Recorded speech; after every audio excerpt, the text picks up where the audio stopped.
Okay guys, today we're replacing a TXV on a Carrier 48 XP. This is the third one. Somebody, or last two were from those people, and did not know what they were doing. As you can see here, it's kind of hard to focus on this, but you can see that the center of the equalization tube has brazing material in the center, so there was absolutely no way for this thing to equalize.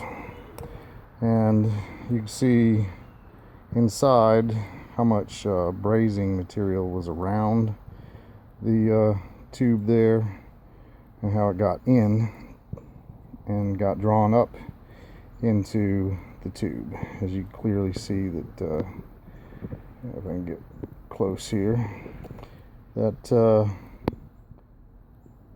is full of brazing material.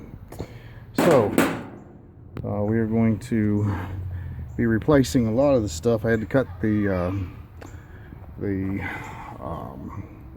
suction side Schrader valve out. I'm gonna put a new one in.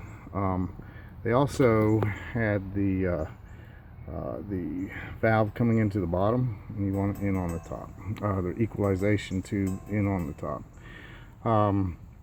Then finally, they had the filter dryer in upside down. All sorts of problems on this that they clearly did not know what they're doing. I also I pulled out a total of 18 pounds of 410A. Weigh in on this one is looks like not quite sure where we are here, but I know it's not 18 pounds on a gas pack. So we were grossly overcharged.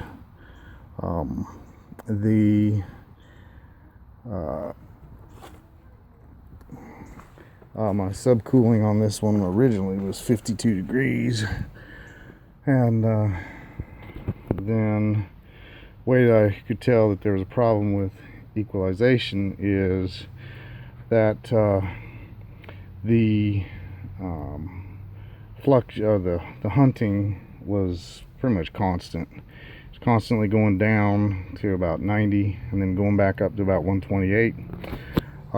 So you know, we obviously had it where it couldn't quite tell where it was supposed to be. But so anyways, I'm going to be replacing all this. I'll show you how I do it here in a second.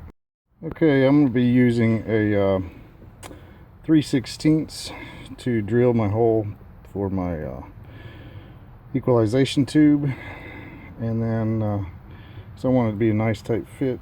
It tighter the fit, the better, the less that you're gonna have to use for brazing. So we'll show you that here in a second. Okay, so I got my tube in. Is a nice, very nice tight fit. So that, and it's also here on the top.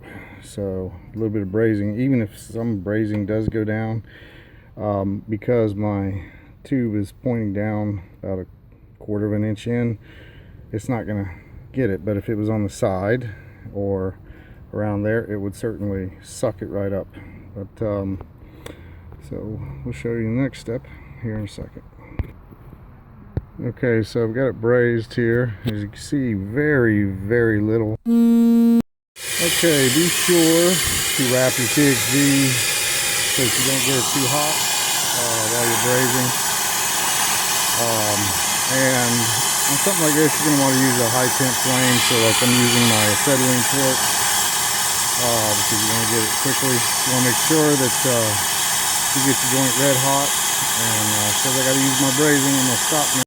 Okay, so I've got everything brazed in, nice brazed joints everywhere, and going to push this back in place once I've got everything ready. But right now I'm doing a nitrogen test, about 250 psi. So we're going to check for leaks, and then we're going to put in a vacuum for 400 microns, and then we'll be good to go. If you have any questions, leave them in the comments. Otherwise, like, subscribe, and have a wonderful day.